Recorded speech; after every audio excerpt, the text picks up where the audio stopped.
સિદ્ધાય નમો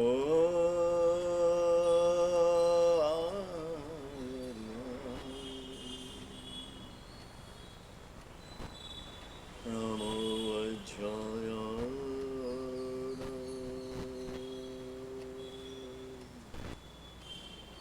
નમો લોય સર્વ સાધુ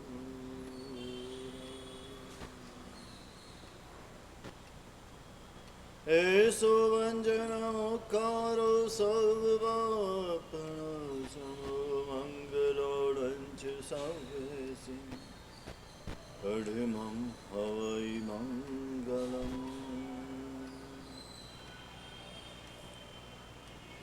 જય જગ જીવ જોણી વિયાણો જગ ગુરુ જગાનંદ જગનો હો જગબંધુ જય જગપ્રિયા હો જય સુયાણમ પભવો તીર્થયરાણમ પશ્ચિમો જય જય ગુરુલોગાણમ જય મહપામહ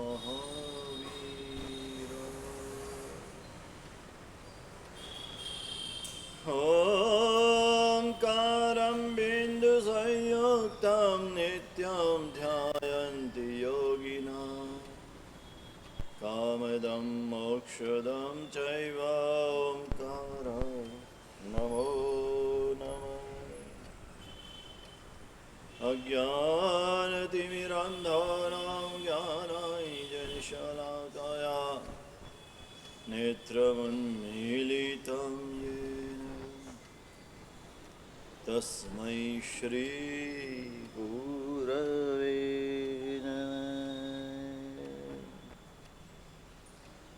અચિન્ત્યચિંતામણિકલ્પસાખિને વિશદ્ધ સદ્બ્રહ્મ સમાધિશ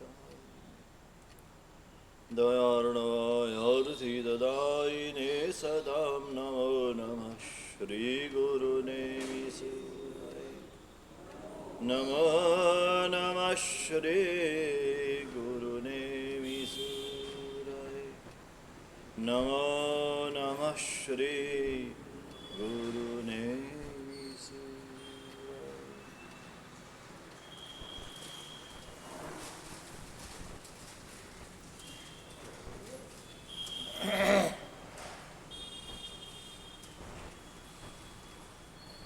યસ્ય પ્રભાવાત વિજયો જગત્યા સપ્તાંગરાજ્યં ભુવિ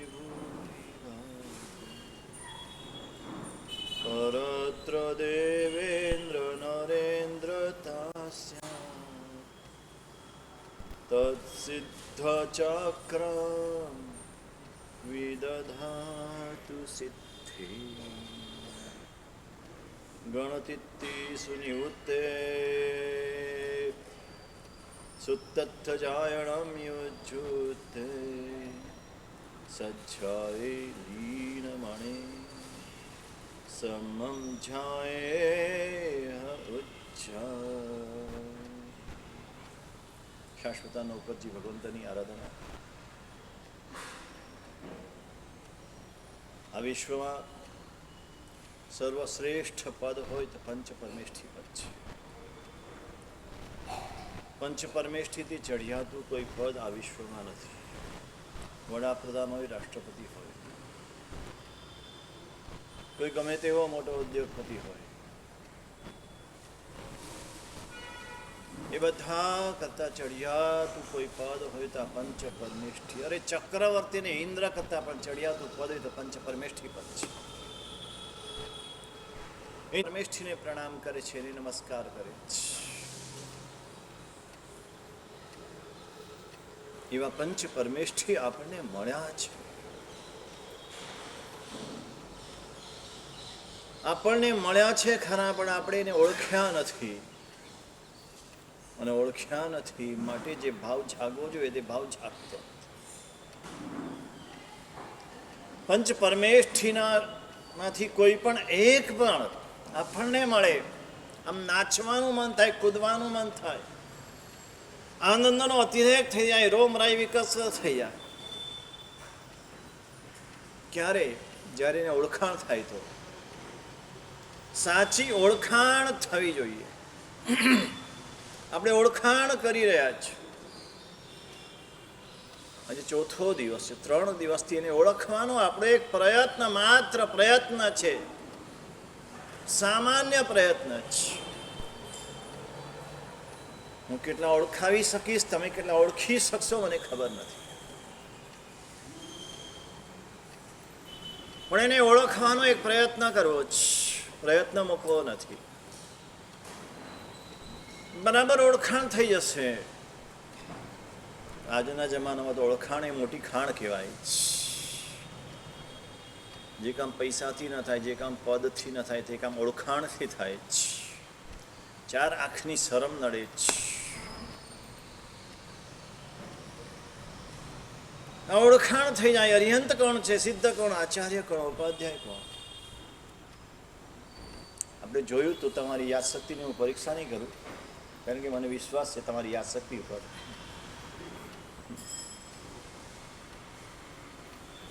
સુખ નામના શબ્દની સાથે પંચ પરમેષ્ઠીની ઓળખાણ કરી દે. આપણે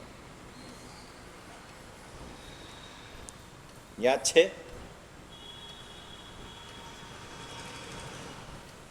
સુખ આપવાનો માર્ગ બતાવનાર હોય તો અરિહંત પરમાત્મા જ. સુખી થવાનો માર્ગ કોણે બતાવ્યો? અરિહંત પરમાત્માએ બતાવ્યો. આ જગતમાં જે કોઈ સુખી છે એ બધા અરિહંત પરમાત્માએ બતાવેલા માર્ગ ઉપર ચાલ્યા તો જ સુખી છે. ને જેને સુખી થવું છે એને અરિહંત પરમાત્માએ બતાવેલા રસ્તા ઉપર ચાલવું પડે તો જ એ સુખી થવાનો છે. નહીતર સુખી નહીં થાય, નહીતર દુઃખી થશે. એ રસ્તાથી આડો આડો ચાલશે આત્મા દુઃખી. આપણે જેટલા છે દુઃખી થયા આપણને યાદ નથી આવતું. દુઃખી થયા ત્યારે આપણે બીજાને દોષ આપીએ છીએ કે આના કારણે હું દુઃખી થયો, આણે મને દુઃખી કર્યો, આણે આવું કર્યું માટે હું દુઃખી થયો. તરત બીજાના માથા ઉપર આપણે ઉઢાડી દઈએ છીએ. અને સુખ મળે ત્યારે આપણી જાતને આપણે આગળ કરીએ છીએ કે હું મારા પ્રયત્નથી, મારા પુરુષાર્થથી, મારી હોશિયારીથી, અને કાંઈ ન હોય તો મારા પુણ્યથી સુખી થયો. આ બંને મિથ્યા માન્યતા છે. આ બંને મિથ્યા માન્યતા છે. જ્યારે જ્યારે સુખી થયા ત્યારે ત્યારે એમ યાદ આવવું જોઈએ કે અરિહંત પરમાત્માએ બતાવેલા રસ્તે ચાલ્યો માટે હું સુખી થયો. તમે શેર બજારનો ધંધો કરતા હોય ને કોઈએ તમને ટીપ આપી, ટીપ એ તો ખાલી શબ્દ સાંભળ્યો છે, હિરેન તને ખબર હશે.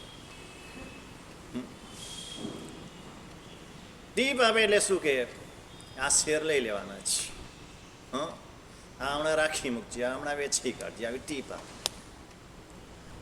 તમે 5, 10, 15, 25 લાખ કમાયા. તમે શું માનશો? તમારી હોશિયારીથી કમાયા, તમારી પુણ્યથી કમાયા? શું માનશો? તમે શું કહેશો? તે મને ટીપ આપીને એટલે કમાય.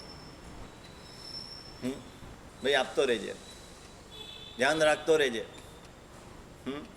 પેલાની મીઠાઈનું બોક્સ મોકલશે, ગિફ્ટ મોકલશે. અમને નહીં મોકલે બસથી, પણ એને મોકલશે. કેમ સમજાય છે ત્યાં બરાબર કે એના કારણે મને પૈસા મળ્યા.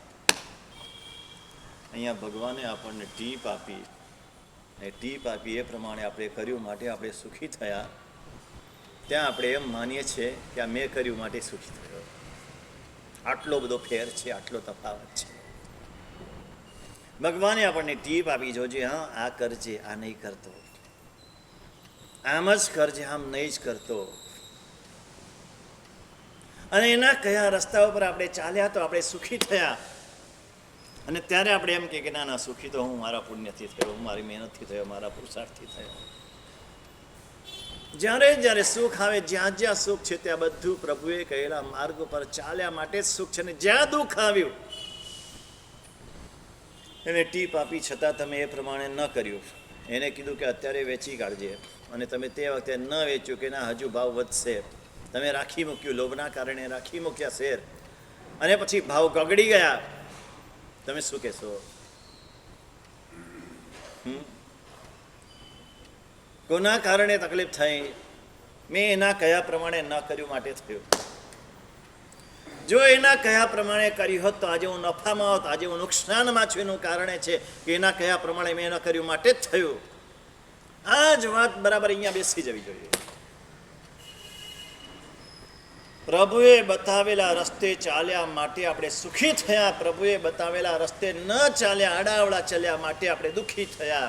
આ સુખીને દુઃખી થવાનો રસ્તો જ આ જ. આટલો દ્રઢ વિશ્વાસ, આટલી દ્રઢ શ્રદ્ધા આપણને થઈ જવી જોઈએ. માન્યતાના લેવલે તો બરાબર સ્થિર થઈ જ જવું જોઈએ.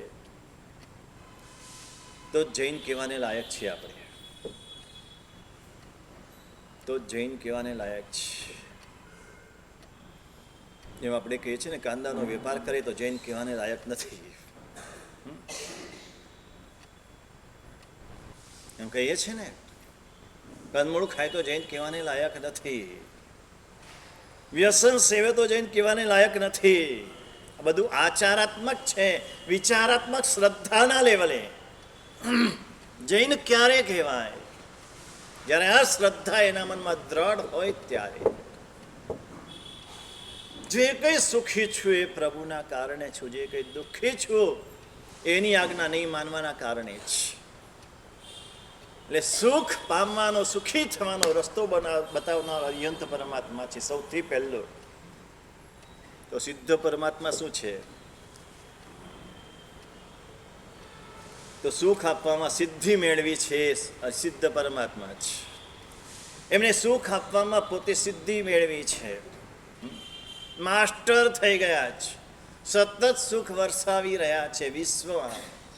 સિદ્ધ શિલાની ઉપર બિરાજમાન છે, લોક અને અંતે બિરાજમાન છે, લોકાંતમાં. પણ ત્યાંથી સતત સુખ વરસાવી જ રહ્યા છે, વરસાવી જ રહ્યા છે. એમનું કાર્ય જ આ છે. પોતે સુખી છે એટલું નથી, આખા વિશ્વ ઉપર સુખ વરસાવી રહ્યા છે. પ્રશ્ન એ થશે કે આખા વિશ્વ ઉપર સુખ વરસાવે છે તો આપણે કેમ સુખી નથી? થાય ને, આપણને થવો જોઈએ, તમને થતો નથી. પ્રશ્ન થવા જોઈએ. પ્રશ્ન થાય ને તો મજા આવે. 11 ગંધર્વને પ્રશ્નો થયા હતા ને તો ભગવાને એને પ્રતિબોધ કરીને બેસાડી દીધા પોતાની જોડે. તમને પ્રશ્ન થતા નથી ને એટલે તમે ત્યાં ને ત્યાં રહો છો, અમે અહીં અહીં રહીએ છીએ. પ્રશ્ન થવા જોઈએ. જો સિદ્ધ પરમાત્મા સુખ વરસાવી જ રહ્યા છે તો પછી કેટલાક સુખી ને કેટલાક દુઃખી આવું શા માટે? એને તો બધા ઉપર સુખ વરસાવે છે, એક સરખું વરસાવે છે. કોઈની ઉપર ઓછું વધતું નહીં. વરસાદ તો ક્યાંક ઓછો ને ક્યાંક વધારે એમ પણ વરસે. આ સુખ તો 14 રાજલોક ઉપર એક સરખું વરસાવે છે. તો કોઈ સુખી ને કોઈ દુઃખી એવું શા માટે? ચલો હવે હું તમને પ્રશ્ન કરું છું, હવે તમે કંઈક વિચારો. એવું શા માટે કે કોઈક સુખી ને કોઈક દુઃખી? જો સુખ વરસાવે છે બધા સુખી હોવા જોઈએ. સુખ વરસાવે છે એ વાસ્તવિકતા છે, એ સત્ય છે, એ ખાલી કલ્પના નથી. હવે આ સવાલનો જવાબ ખાલી વિચારો. મારે તમને વિચારતા કરવા છે, ખાલી સાંભળીને ઊભા થવા મજા નથી આવતી. થોડું વિચારો. એ વરસાવે છે, અનરાધાર વરસાવે છે, મુશળધાર વરસાવે છે, પણ આપણે છત્રી રાખીને બેઠા છીએ, આપણે રેનકોટ પહેરીને બેઠા છીએ, માથે ટોપી પહેરીને બેઠા છીએ, આપણે ભોયરાની અંદર છુપાઈ ગયા છીએ. તો એના સુખનો એક છાંટો પણ આપણને અડતો નથી, સ્પર્શતો નથી. એનું કારણ એ જ.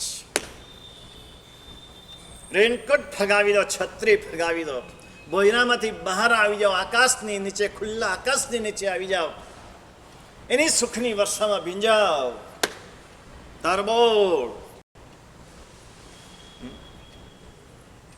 તો તમે ભીંજાશો, પણ આપણને ડર લાગે છે. પેલું વરસાદમાં જઈ શરદી થઈ જશે. આમ ના જવાય, આમ ના કરાય. આપણું વ્યવહારુ જ્ઞાન આપણને અટકાવે છે. એને આપણે વ્યવહારુ ગણાવીએ છીએ. હું વ્યવહારુ છું, હું પરિવાર લઈને બેઠો છું, કુટુંબ લઈને બેઠો છું, ઘર બહાર લઈને બેઠો છું, મારાથી આવું કરાય ના કરાય. સુખી થવું હોય તો આ કરવું પડે.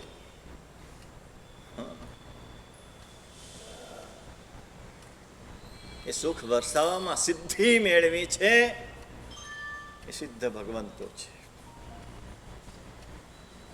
પછી ગઈકાલે ત્રીજો દિવસ ગયો આચાર્ય ભગવંત.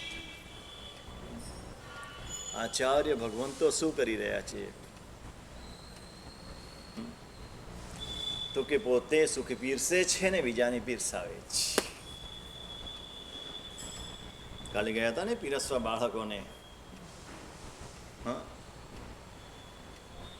પોતે પીરસે ને બીજાની પાસે પીરસાવે. માં ગઈ હોય પોતાના બાળકની સાથે તો પોતે પણ બાળકને જોઈતું એ પીરસે ને પેલો બીજો લાવતો એ લાવજે ને જરાક રોટલી લાવજે, ગરમ લાવજે, કડક લાવજે,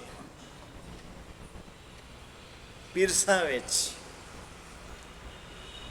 આચાર્ય ભગવંતો સતત આ કામ કરે છે. આખા વિશ્વને, વિશ્વના સર્વ જીવોને પોતે સુખ પીરસે છે અને બીજાની પાસે પીરસાવે છે. આ સુખ પીરસવું એ ધર્મ છે ને સુખ પીરસાવવું એ પણ ધર્મ છે. અને દુઃખ પીરસવું ને દુઃખ પીરસાવવું તે અધર્મ છે. આચાર્ય ભગવંતોનું સતત આ કાર્ય છે. આજે છે ઉપાધ્યાય ભગવંત, ચોથું પંચ પરમેષ્ઠીમાં ચોથા પદે ઉપાધ્યાય ભગવંત. ઉપાધ્યાય ભગવંત શું કરે છે? મેં કીધું તું 5 આંગળી બતાવી ત્યારે ઉપાધ્યાય ભગવંતની કઈ આંગળી? એટલું તો યાદ રાખો ભાઈ. હા, અનામિકા ગુપ્ત છે. ગુપ્ત રીતે શાસનમાં ક્યાંય બહાર આવતા નથી, અંદર રહીને કામ કરે છે. સુખ કેમ પીરસવું, કેમ આપવું એ શીખવાડવાનું કામ ઉપાધ્યાય ભગવંત કરે છે. એમનું શીખવાડવાનું કામ છે, જ્ઞાન આપવું છે. પોતે જ્ઞાની છે ને બીજાને જ્ઞાન આપવું છે. ભણે ભણાવે સુભવાને અનુમોદે ધરી પ્યાર. પણ શું ભણાવે? આ સુખ પીરસવાનું શીખવાડે કે બીજાને સુખી કેમ કરવા, આખા જગતને સુખી કેમ કરવું, જગત સુખી કેવી રીતે થાય.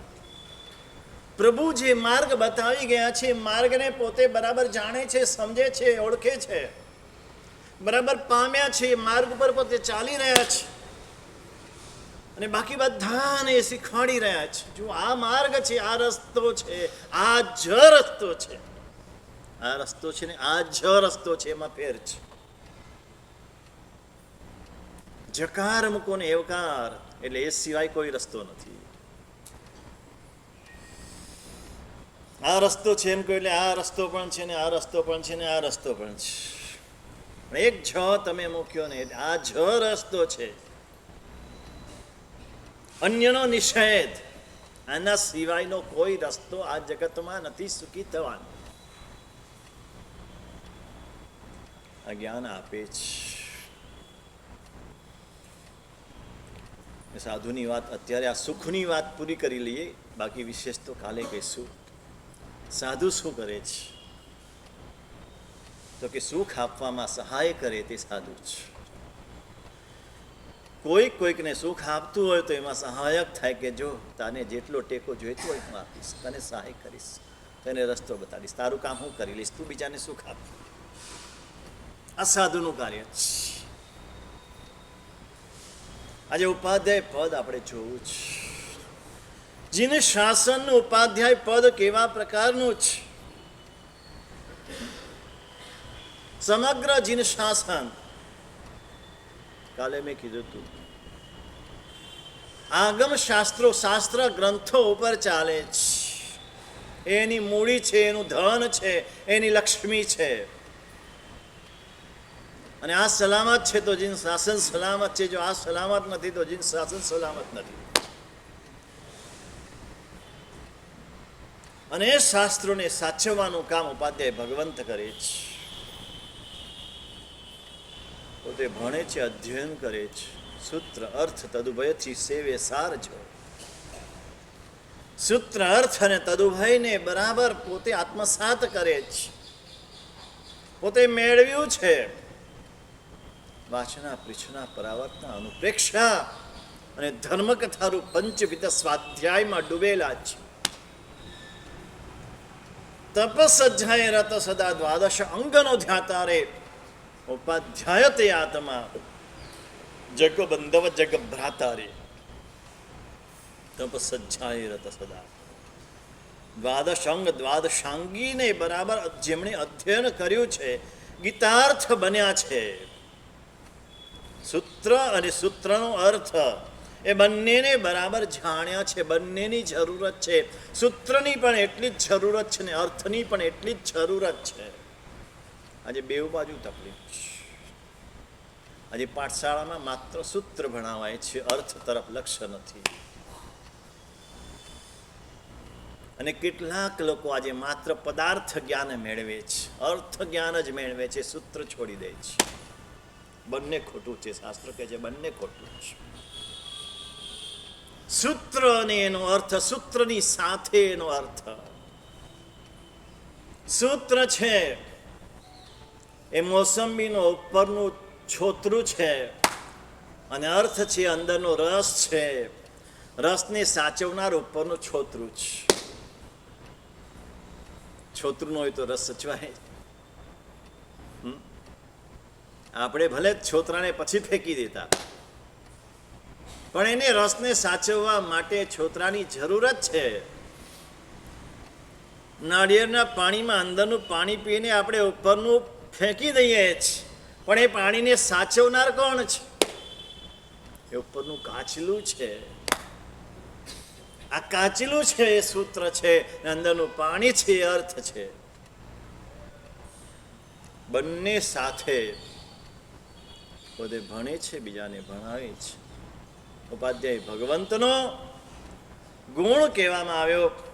પંચ પરમેષ્ઠીના ગુણની વાત કરી ત્યારે માર્ગદેશક અવિનાશીપણું આચાર વિનય સંકેતેજી સહાયપણું ધરતા સાધુજી. આ પાંચ પરમેષ્ઠીના પાંચ એક એક ગુણ લીધા છે.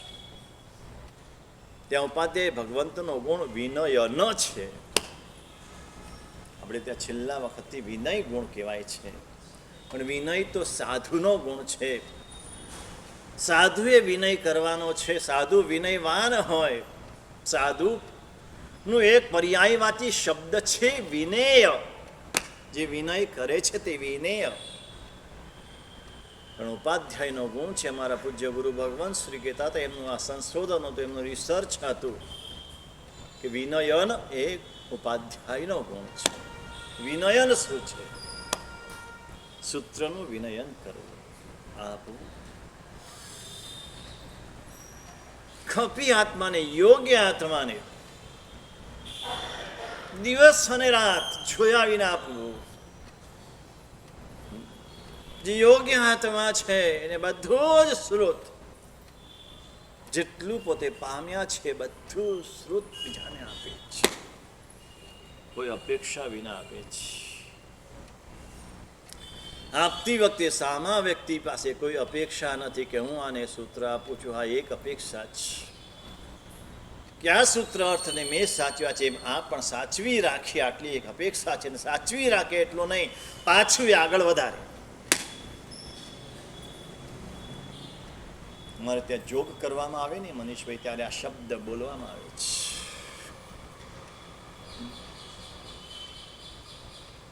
સમમ ધારી જાય અન્યસિંચ પવત જાય ગુરો ગુણ ગુણેમ બુદ્ધિ જાય. સારી રીતે ધારણ કરજો, બીજાને તમે આપજો ને સારા ગુણોની તમે વૃદ્ધિ કરજો. જ્ઞાન પણ શેના માટે? ભણવા માટે, ભણાવવા માટે, એમ ગુણની વૃદ્ધિ માટે. જ્ઞાનાવરણીનો ક્ષયોપસમ થાય, પણ જો મોહનીનો ક્ષયોપસમ ન થાય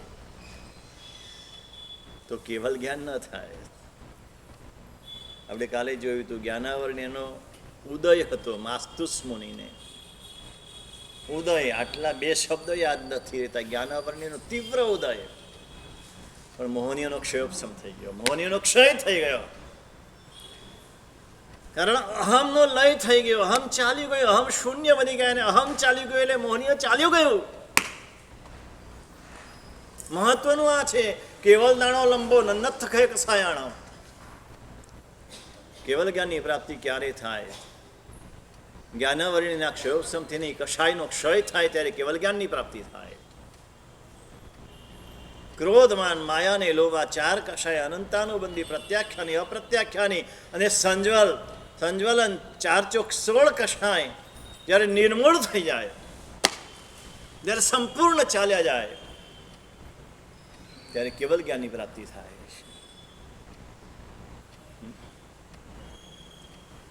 જ્ઞાન ભણે શેના માટે? મોહનીના ક્ષયોપશમ માટે ભણે. ઉપાધ્યાય ભગવંત આ કાર્ય કરે છે.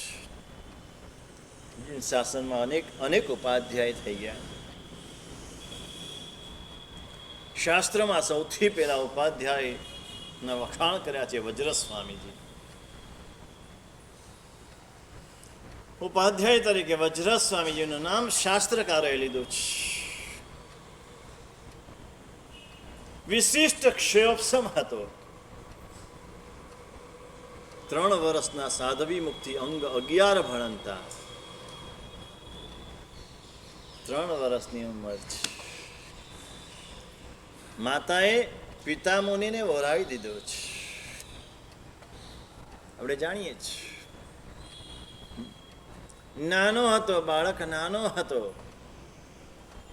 પણ માતા પાસે રહેતો નથી, રડ્યા કરે છે. કારણ જાતિ સ્મરણ જ્ઞાન થયું છે. જાતિ સ્મરણ જ્ઞાનમાં પોતાનો પૂર્વભવ જોયો છે. દેવલોકનો ભાવ, પૂર્વમાં દેવલોકમાં હતા. તમે બધા દેવલોકમાંથી જ આવ્યા છો,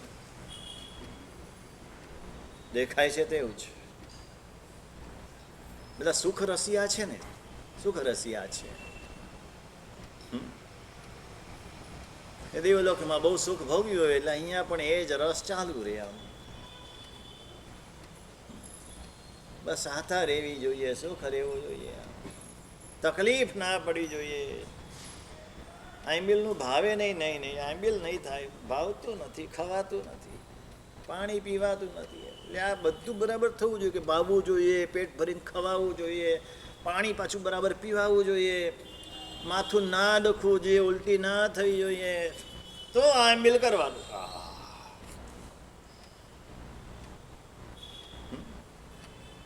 તો ને કર્મ રાજાને કહી દો ને, આ આયુષ્યમાં મને કોઈ માથું દુખવા આવવું જ ના જોઈએ, કહી દો. ડોક્ટરને કહી દો આટલી દવા તમારી લઈએ છે, મને બીપી વધવું જ ના જોઈએ. તે બધું સ્વીકારી લઈએ છીએ. ત્યાં બીપી વધે તો દવા લઈ લઈએ છીએ, ત્યાં આમ થાય તો આમ કરી દઈએ છીએ. અને અહીંયા તપ કરવાનું આવે તો કે તપમાં આમ ના થવું જોઈએ, તેમ ના થવું જોઈએ. અલા ભાઈ, તે શરીરને ટેવાવ્યું નથી, તે ટેવ પાડી નથી, 12 મહિનામાં ક્યારેય એક આમિલ કર્યું નથી, ને પછી તું આમિલ કરીશ એટલે આવું થવાનું જ છે. એ તો બળવો કરવાનો જ છે. શરીર પણ બળવો કરશે ને મન પણ બળવો કરશે. એની સામે તારે કડક રહેવાનું છે, મજબૂત રહેવાનું જ. નહીં, મજબૂતાઈ રહેતી નથી.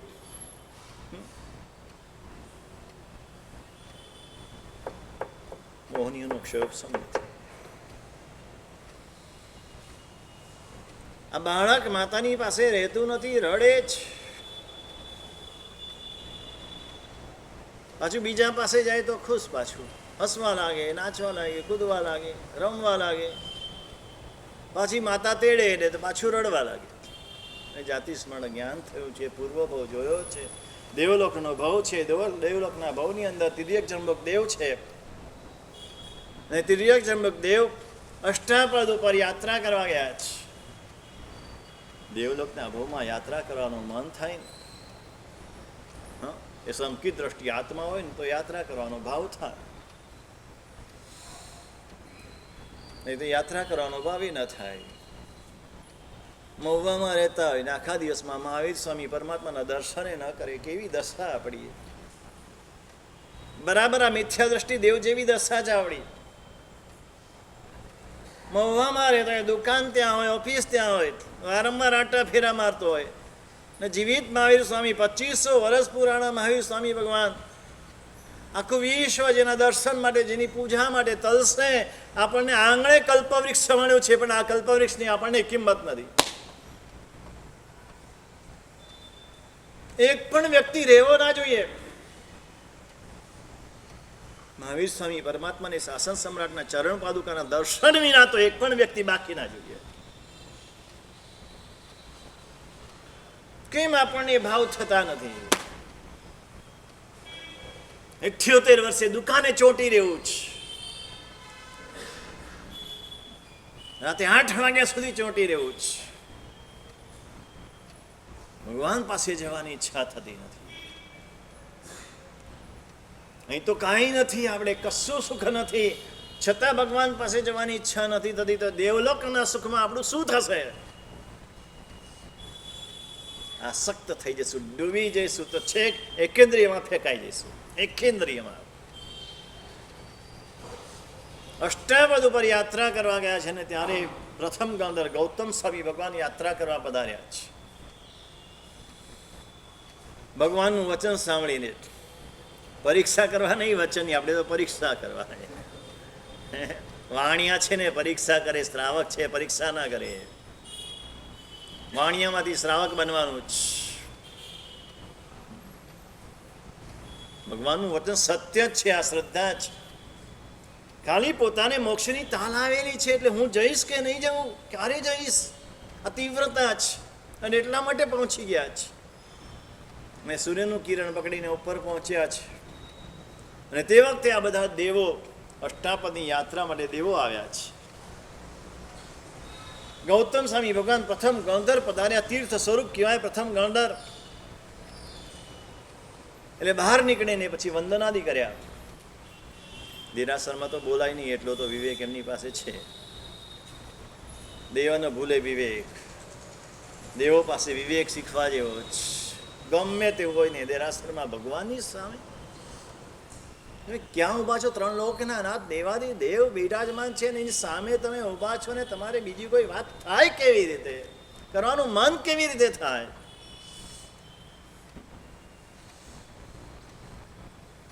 આમ નરેન્દ્ર મોદીને મળવા તમે ગયા હો 2-4 જણા, પછી આમ અંદર અંદર વાતો કરો ને તમે. મનીષભાઈ ક્યાં હશે એટલે એમને ખબર હશે. અંદર અંદર વાતો કરો ને તમે, હે શું રાખવું પડે? રિસ્પેક્ટ રાખવી પડે. હા, ગમે તેવું આમ અંદર આવતું હોય ને, હમણાં આને આમ કહી દઉં, હમણાં આને આમ કહી દઉં, તો અંદર રાખવું પડે. આ કોણ છે? આ તો ઇન્દ્રને ચક્રવર્તીને પણ પૂછ્ય દેવાદી દેવ બિરાજમાન છે, એની સામે મારે અક્ષર બોલાય નહીં, અક્ષર ના બોલાય. રિસ્પેક્ટ નથી, ઓળખાણ નથી ને માટે આ દશા છે. સાચી ઓળખાણ થઈ જવી જોઈએ. આમ ગયા નથી, ભાગ્યા નથી.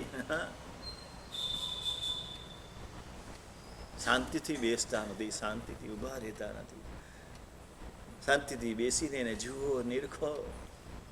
એ શું કે છે સાંભળો. તમારું કહેવાનું બંધ કરો. એ શું કે છે સાંભળો. તમે બોલ બોલ કરો ને એટલે એનો અવાજ તમને સંભળાય નહીં. એ તમને કહેવા માંગે છે, પણ એ કહેવા માંગે છે આપણે સાંભળવું નથી. આપણું બોલ બોલ બોલ કરવું છે. અમારી પાસે બોલ બોલ કરે, ભગવાન પાસે બોલ બોલ કરે. અંદરથી બહાર આવ્યા, અને બહાર આવ્યા પછી વંદન કર્યું. વંદન કરીને બેઠા, બધા દેવો બેઠા.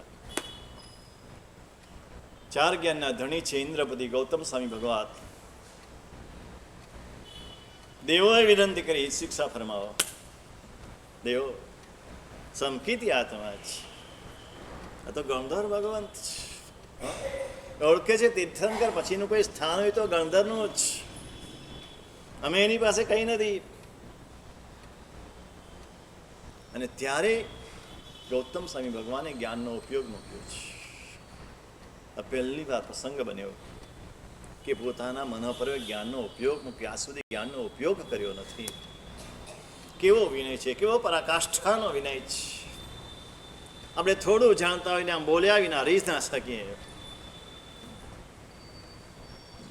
મૌનના પચખાણ આપવા પડશે મારે છે કે દેરાસરમાં અને ગુરુ ભગવાન પાસે મૌન રહેવાનું. નિલેશ, મૌન.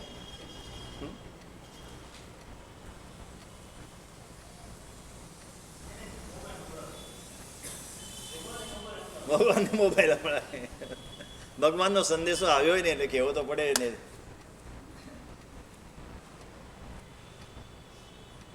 જ્ઞાનનો ઉપયોગ મૂક્યો ને સામે બેઠેલા એક દેવને દેવના મનની અંદર પ્રશ્ન ઊભો થયો હતો કે આપણે તો સાંભળ્યું છે કે સાધુ તો તપસ્વી હોય ને તપસ્વી હોય તો સાધુ દુર્બલ હોય.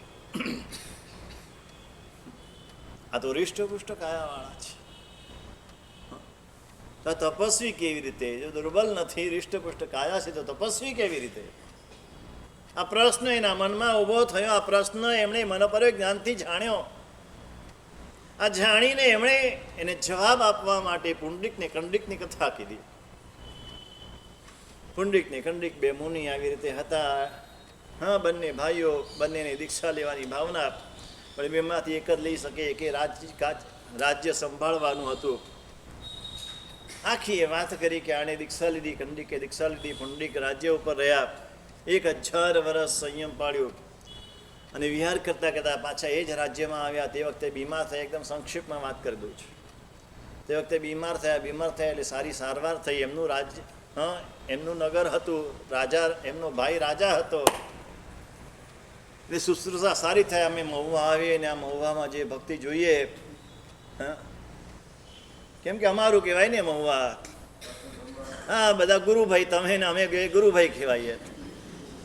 તમે શાસન સમ્રાટના ચેલા, અમે શાસન સમ્રાટના ચેલા, એટલે બે ગુરુભાઈ. એટલે ભક્તિ સારી થાય એટલે ગમી જાય કે હા, મહુવામાં રહેવા જેવું છે. પછી ભાવનગર વાળા બૂમ પાડે અમને કે સાહેબ ભલે મહુવા જન્મસ્થાન છે પણ દીક્ષા સ્થાન તો ભાવનગર છે સાહેબ, ભૂલતા નહીં કે આચાર્ય પદે હા ભાવનગર છે. બરાબર છે. હા, જિલ્લો સમર્પિત છે. જે એમની સેવા શુશ્રૂષા થઈ એમને ગમી ગયું. રાજાને જુએ, રાજાને સુખ ભોગવતા જુએ, મનમાં થયું આ મેં ક્યાં દીક્ષા લીધી? 1000 વર્ષ થઈ ગયેલા. મનમાં એમ થયું કે આ દીક્ષા ક્યાં લીધી? આજો કેવું સુખ ભોગવે છે.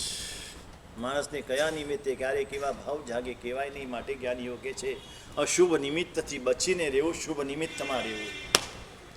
ગમે તેવો 100 વર્ષનો ગરડો હોય ને તો પણ યુવાન કન્યાની સાથે એકલા રૂમમાં નહીં રહેવાનું જ્ઞાનીઓ ફરમાવે છે. એનું કારણ આ જ, અશુભ નિમિત્ત પામીને ક્યારે કયા ભાવ તમારા મનના બગડશે ખબર નહીં પડે. હંમેશા શુભ નિમિત્તમાં રહેવું, અશુભ નિમિત્તથી બચીને રહેવું. આવો ભાવ જાગ્યો કહી જ નથી શકતા. શરમ છે, સંકોચ છે, પણ મનના ભાવ રાજાને ખબર પડી, કોઈક રીતે ખબર પડી.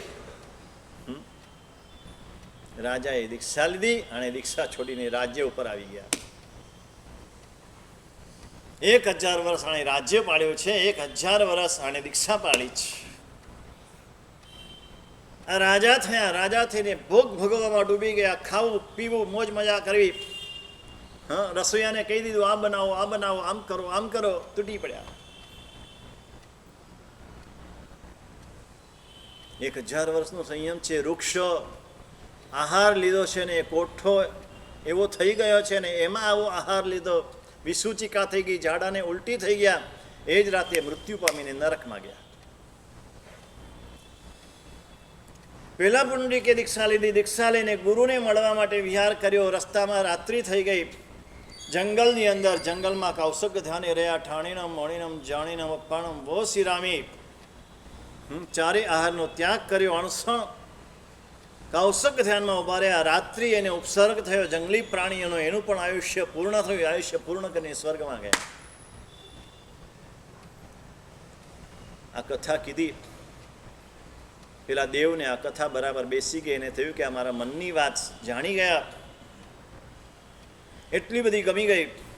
દેવલોકમાં ગયા. દેવલોકમાં ગયા પછી રોજ 500 વખત આનો સ્વાધ્યાય કર્યો. રોજ 500 વખત. આ પુનરાવર્તન સ્વાધ્યાય શું લાભ કરે?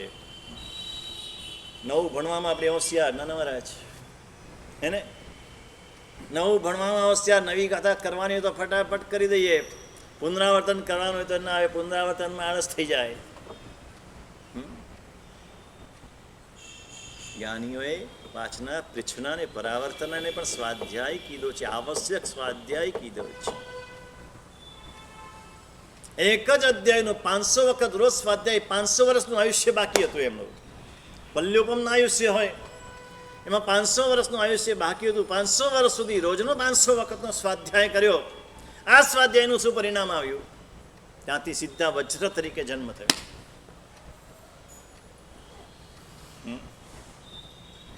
અને અહીંયા જન્મ થયો અને બાપાએ તો દીક્ષા લઈ લીધી. બાપા તો અત્યંત વૈરાગી હતા, એટલે એમને ગર્ભમાં હતા ત્યારે દીક્ષા લઈ લીધી. જન્મ થયો ને જન્મ થયા પછી એની માતાની સખીઓ વાત કરે છે કે જો આના બાપાએ દીક્ષા ન લીધી હોત તો આનો જન્મોત્સવ કેવો ઉજવત. છેવટે તો પુરુષ પ્રધાન છે. આ દીક્ષા શબ્દ સાંભળ્યો અને મનમાં ઉહાપો થયો, જાતિ સ્મરણ જ્ઞાન થયું, પૂર્વ ભાવ જોયો, પોતે કરેલો દીક્ષાનો સંકલ્પ યાદ આવ્યો કે મારી દીક્ષા લેવાની જ. શું કરું? અહીંયા પિતાએ તો દીક્ષા લીધી છે, ખબર છે આ માતાનું એકનું એક સંતાન છું, અત્યંત રાગી છે માતા મારી ઉપર, મને રજા નહીં આપે, રજા લેવી હોય તો શું કરવું? શરૂ કર્યું બાલાનામ રોદનમ બદાવ. બાળક માટે રડવું એ બળ છે. રડે એટલે બાકી બધા હેઠા, બાકી બધા શસ્ત્રો હેઠા પડી જાય એના રડવાની પાસે. રડવા લાગે, માં જેવી તેડે એટલે રડવા લાગે, તેડે એટલે રડવા લાગે. માં કંટાળી ગઈ, એટલી બધી કંટાળી ગઈ ને એમ થયું કે આ એનો બાપ આવે ને મારે એકલાની ફરજ થોડી છે, એના બાપની પણ ફરજ છે. એનો બાપ આવે તો એને આપી દો. ને એમાં કુદરતી બોરવા માટે નીકળ્યા ને ગુરુએ આજ્ઞા કરી કે સચિત અચિત જે ભિક્ષા મળે એ લેતા આવજો. જ્ઞાની ગુરુ ભગવંત અને આ જ કરે, બોરવા માટે આવ્યા ને સુનંદાએ બાળકને વોરાવી દીધો, વોરી લીધો. વોરીને સાધ્વીજી ભગવાનને સોંપ્યો. અમે સોંપી શકીએ આજે? વિશ્વાસ ના બેસે, ના એમના ઉપર બેસે, ના આ બધા ઉપર બેસે. કેવા સાધ્વીજી ભગવંત હશે, કેવા શ્રાવિકાઓ હશે. એના કારણે આપણને વજ્ર સ્વામીજી મળ્યા છે, વૈરાગ્યના સિંચન કર્યા છે, સ્વાધ્યાય કરે છે, પુનરાવર્તન સ્વાધ્યાય કરે છે. અને 3 વર્ષની ઉંમરે એક ઘોડિયામાં સૂતા સૂતા 11 અંગ કંઠસ્થ થઈ ગયા. વિશિષ્ટ ક્ષયોપસામ એ વજ્ર સ્વામીજી પરમ જ્ઞાની થયા. 10 પૂર્વ ભણ્યા જે મુનિવર ભદ્રગુપ્ત ગરી પાસે રે. ક્ષીરાશ્રવ પ્રમુખ જે લબ્ધિ પ્રગટ જાસ પ્રકાશ રે. અનેક લબ્ધિઓ પ્રગટ થઈ. 10 પૂર્વનું જ્ઞાન મેળવ્યું. અમને કલ્પસૂત્રમાં સાંભળે છે 1 પૂર્વ એટલે 1 હાથી પ્રમાણ સહી, અને સહીના ઢગલાથી લખાય તે 1 પૂર્વ, 2 હાથી પ્રમાણથી બીજું પૂર્વ, 4 હાથી પ્રમાણ ત્રીજું પૂર્વ, 8 હાથી પ્રમાણ ચોથું પૂર્વ. આમાં 10 પૂર્વ ભણ્યા. અને વજ્રસ્વામીજી ની પાસે એવી લબ્ધિ હતી, કોઈ પણ જ્ઞાનાવરણીય કર્મનો તીવ્ર ઉદયવાળો પણ જીવ હોય એમની પાસે આવે ને એમની પાસે પાઠ લે, એમની પાસે જ્ઞાન ભણે, એનો ક્ષયોપસમ થઈ જાય, એને તરત યાદ રહી જાય. આજે પણ એવા ગુરુ ભગવંતો હોય છે, તમે એમની પાસે જ્ઞાન લો ને તમને તરત યાદ રહી જાય, તરત ચડી જાય. તમારો ઉદય હોય એ ક્ષયોપસમમાં પલટી જાય. આ તાકાત છે, એમને સિદ્ધ થયું છે. નૌકાર મંત્રની વાત ઉપન્યાસ બજરંગ કરવીજી મહારાજ હતા આપણે ત્યાં, નૌકાર મંત્રના આરાધક. ત્યાં વજ્રસેન મહારાજે જે ચોમાસું કર્યું એમના ગુરુ ભગવંત. કરોડો કરોડો નૌકાર ગણેલા. અનેક આચાર્ય ભગવંતો એટલે અભય સાગરજી મહારાજ હોય, કલાપુરનો શ્રી મહારાજ હોય વગેરે અનેક આચાર્ય ભગવંતો કોઈ આત્માને નૌકાર મંત્ર લેવો હોય વિધિપૂર્વક તો ઉપન્યાસજી ભગવંતની પાસે મોકલે, એની પાસે વિધિપૂર્વક નૌકાર મંત્રનું ગ્રહણ કરે. કારણ એમણે કરોડો નૌકાર ગણીને નૌકારને સિદ્ધ કરેલો હતો. એમ જ્ઞાન જ એમને સિદ્ધ થયું હોય તે ઉપાધ્યાય ભગવત આજે પણ તાકાત છે, ખાલી નમો ઉવજ્જાયાણમ, બીજું કાંઈ નહીં. નમો ઉવજ્જાયાણમનો જાપ કરો, ઉપાધ્યાય ભગવંતને પ્રણામ કરો, નમસ્કાર કરો, એમનું સ્મરણ કરો. તમારો જ્ઞાનાવરણીય કર્મનો તીવ્ર ઉદય પણ ચાલ્યો જાય ને ક્ષોભસમ પ્રગટ્યા વિના રેની આ ઉપાધ્યાય ભગવંતમાં તાકાત છે. આ પહેલા ઉપાધ્યાય ભગવંત, એ વચ્ચે અનેક અનેક અનેક ઉપાધ્યાય ભગવંત થઈ ગયા. વિનય વિજય મહારાજની આપણે એક વાત કરવી છે અને ઉપાધ્યાય યશો વિજયજી મહારાજાની વાત કરવી છે. કારણ શ્રીપાળ રાસ આ ઉપદની ઓળીમાં વંચાય છે. આ શ્રીપાળ રાસની રચના ઉપાધ્યાય વિનય વિજયજી મહારાજે કરી રાંદેર ગામમાં ચોમાસું હતા ત્યારે કરી. સુરત પાસે રાંદેર ગામ છે, આજે પણ ત્યાં રાંદેર છે. વિનય વિજય મહારાજનો ઉપાશ્રય પણ છે, માણીભદ્રનું સ્થાન પણ છે, વખણાય છે, બહુ જૂનું ગામ છે. સંઘ તે વખતે કેવા હતા, કેવા જ્ઞાનના પ્રેમી હતા. સંઘે વિનંતી કરી છે, સાહેબ હવે ઘણા ઘણા ગ્રંથોની રચના કરી છે, સુંદર મજાના ગ્રંથોની રચના કરી છે.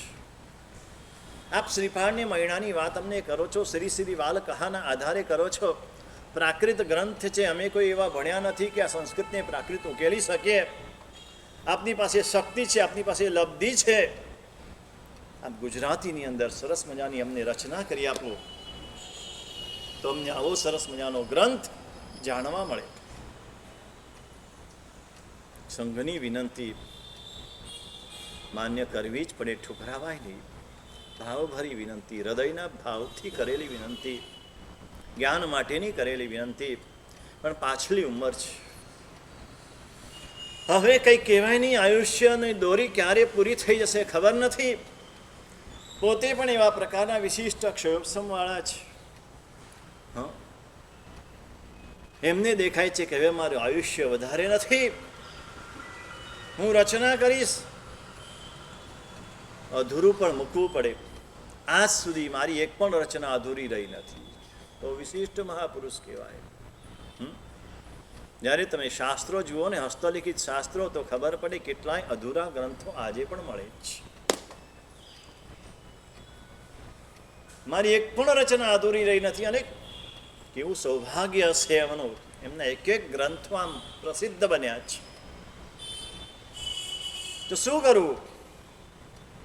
તો કે કદાચ જો અધૂરું રહે, ઉપાધ્યાય યશો વિજયજી મહારાજા એમને તમે વિનંતી કરો કે મારો અધૂરો ગ્રંથ જોઈએ પૂરો કરી આપે, એ સ્વીકારે તો હું રચનાની શરૂઆત કરું. એ ઉપાધ્યાયજી મહારાજ યશો વિજયજી મહારાજ પરમ જ્ઞાની પુરુષ, ન્યાય, વ્યાકરણ, દર્શન, સાહિત્ય એમાં ઊંડા ઉતરેલા, કાશી જઈને ભણેલા. 3 વર્ષ કાશીમાં, 12 વર્ષનો અભ્યાસ માત્ર 3 વર્ષમાં કરે. જે અભ્યાસ કરતા મોટા મોટા બ્રાહ્મણ વિદ્વાનોને પણ 12 વર્ષ લાગે, એ બધો જ અભ્યાસ એમણે 3 વર્ષમાં કરી લીધેલો. અને 4 વર્ષ આગ્રામાં રહીને ભણાવવાનું કામ કરેલું. અને એમ કરીને શાસ્ત્રોને બધાને સ્થિર કરેલા. ન્યાયના ગ્રંથો રચનાનું એમનું કામ ચાલતું હતું. અનેક પ્રકારના ન્યાયના ગ્રંથો રચે, આજે પણ મળે છે. એમના ન્યાયના ગ્રંથો ઉકેલવા માટે વિશિષ્ટ સૂક્ષ્મ પ્રજ્ઞા જોઈએ, તો જ એ ન્યાયના ગ્રંથો ઉકેલી શકે, સમજી શકે. આપણા જેવા તો સમજી પણ ના શકે તેવા ગ્રંથો એમણે રચ્યા છે. હવે એમને એક ગુજરાતી રચના માટે વિનંતી કરવી, પણ વિનય વિજય મહારાજ વડીલ છે, મોટા છે, અને એમને વિશ્વાસ છે કે વડીલની વાતને અમાન્ય નહીં કરે. આ વિશ્વાસ સાથે વિનંતી કરવા મોકલ્યા છે. પાટણમાં હતા ઉપાધ્યાય યશો વિજયજી મહારાજા. રાંદેરનો સંઘ એમની પાસે ગયો, એમની પાસે જઈને વિનંતી કરી. અને જ્યારે એમ કીધું કે ઉપાધ્યાય વિનય વિજયજી મહારાજે અમને મોકલ્યા છે અને આપ આ સ્વીકારો, તો તેઓ રચનાનો પ્રારંભ કરે. તો વિનય વિજય મહારાજ તો મારા વડીલ છે, મારા પૂજનીય છે. એમને વિનંતી ન કરવાની હોય, એમને આજ્ઞા કરવાની હોય. આ મહાપુરુષો છે, જીન શાસનમાં આ મહાપુરુષો છે. અને આવા મહાપુરુષોથી આ જીન શાસન ચાલ્યું છે. આવા પરમ જ્ઞાની પ્રકાંડ વિદ્વાન અને તેજસ્વી પણ એવા હતા. એમના ગ્રંથો તમે વાંચો ને, એમનો આક્રોશ એમને ઠાલવ્યો છે, ઠેક ઠેકાણે ઠાલવ્યો છે. ધૂમધામે ધમાધમ ચલી જ્ઞાન માર્ગ રહ્યો દૂર રે. ગુજરાતીમાં પણ લખ્યું છે. તે વખતે આવું હતું તો આજનું તો જોયું હોય તો શું થાત એમને? હાર્ટ એટેક આવી જાય. એ ચારે બાજુ ધૂમધામ ચાલે છે. બનિએ કો લડ્ડુ આદિ કી ખબર લિયા કરતે બસ. મહુવામાં તો હા સંગ જમણ આવે એટલે જલસા. ખબર છે મનીષભાઈ અહીંયા કેટલા સંગ જમણ થાય? 12 મહિનાના. અને ચાલુ ને ચાલુ જોઈએ નવા નવા. અમે રહ્યા ને એટલામાં તો કેટલા સંગ જમણની આજ્ઞા આપી દીધી. જલસા. એક લડ્ડુ આદિની ખબર લેવાની, એક પોતાના નાક માટે કરવાનું. મારું નાક રહેવું જોઈએ, બસ મારું નામ રહેવું જોઈએ એના માટે કરવાનું. બે સિવાય બીજું કાંઈ નથી. જ્ઞાન માર્ગ રહ્યો દૂર રે, જ્ઞાન માર્ગ દૂર રહી ગયો.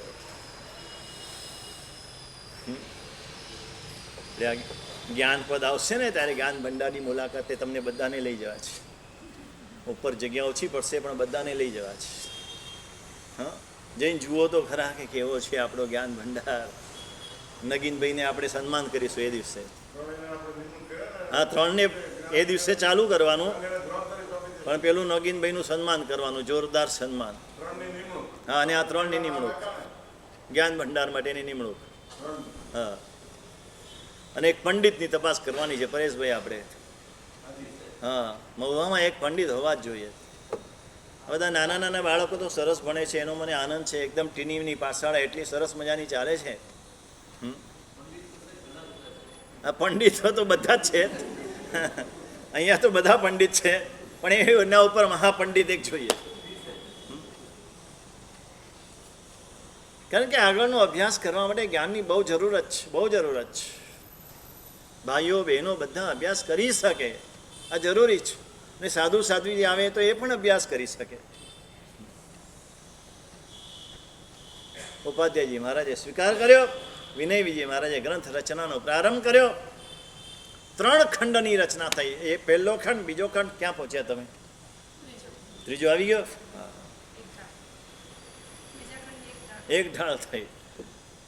બસ 3 ખંડ સુધી અમારા બહેનોને મજા આવે. ચોથા ખંડમાં જોકા આવે. કારણ કે ચોથા ખંડમાં જ્ઞાનની વાત આવે. ઉપાધ્યાયજી મહારાજની કલમ ચોથા ખંડમાં શરૂ થાય અને અઘરો પડે. વિનય વિજય મહારાજની એવી રસાળ કલમ, આમ કથાના એક પછી એક એવા કથા પ્રસંગો ગુથાતા જાય ને એક પછી એક એવી વાતો આવતી જાય, આ માણસ એના રસમાં ખેંચાતો જાય.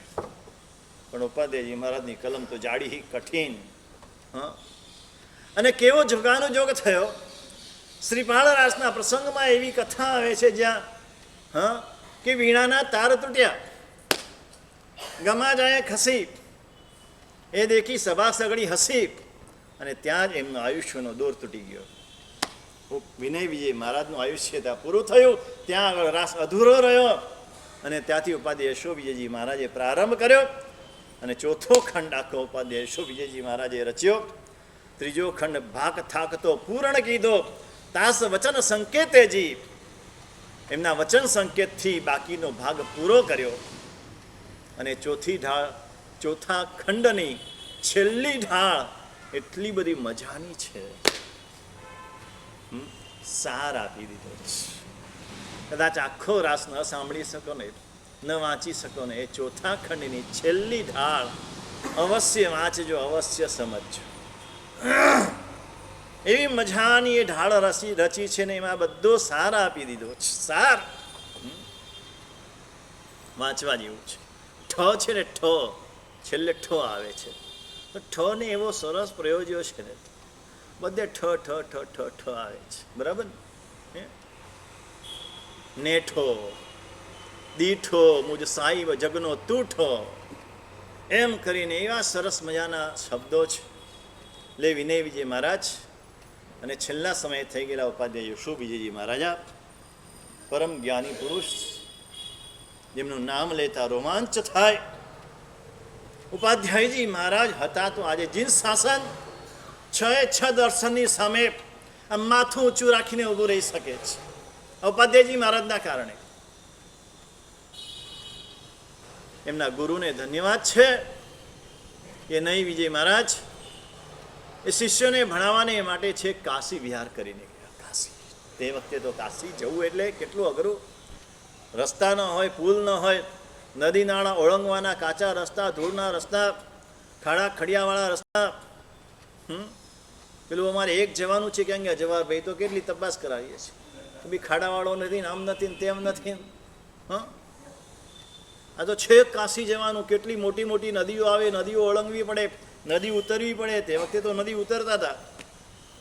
આ ડીચણ જેટલું પાણી હોય, જંગા જેટલું પાણી હોય, તો નદી ઉતરવાનો પણ અમને રસ્તો બતાવ્યો છે કે કઈ રીતે નદી ઉતરવાની. અમારા જ્ઞાની ભગવાન તો અમારા માટે બહુ ચિંતા કરી છે કે નદી ઉતરવી પડે તો કઈ રીતે ઉતરવાની. એક પછી એક જવાનું, વારાફરતી જવાનું, એક સાથે નહીં જવાનું. એક પગ ઊંચો હોય, પછી એક પગ નીચો, પાછો એક પગ ઊંચો, પાછો એક પગ નીચો. હા, એ રીતે નદી ઉતરવાની. દાંડો એના માટે રાખવાનો, આગળ દાંડો મૂકવાનો કે ભાઈ પાણી બહુ ઊંડું નથી ને ત્યાં, એ જોઈ લેવાનું, પાણી માપવાનું, પછી પગ મૂકવાનો. અને એ રીતે કાશી પહોંચ્યા છે અને કાશી રહીને એમને ભણાવ્યા છે. એની પહેલા કાશી સુધી પહોંચ્યા ને એમાં એક શ્રાવક બહુ મોટો ભોગ. જીન શાસનમાં જે મહાપુરુષો થઈ ગયા ને એની પાછળ આ શ્રાવકોનો કેટલો મોટો ભોગ હતો. કેવા શ્રાવકો હતા. આમ શાસન જેના હૈયામાં હતું, જેના લોહીના કણકણમાં હતું, શાસનને માટે પોતાનું જીવન ન્યોછાવર કરી દેતા હતા. ઉપાધ્યાય યશોવિજયજી મહારાજે અવધાનના પ્રયોગ કરતા હતા. નાની ઉંમર હતી, વિશિષ્ટ ક્ષયોપસમ હતો. આપણે જાણીએ છીએ સાવ નાના હતા, બાળક હતા ત્યારે એક કનોડા નામના ગામમાં, મહેસાણાની પાસે રહેલું કનોડા ગામ. હા, તમે બધા તો ઉપાધ્યાયજી મહારાજની જન્મભૂમિ તરીકે નહીં જાણતા હો. તમે નરેશ મહેશ કનોડિયાને ઓળખતા હશો. હા, એને ઓળખે બધા. ત્યાં ઝાડુ વાળતો હતો.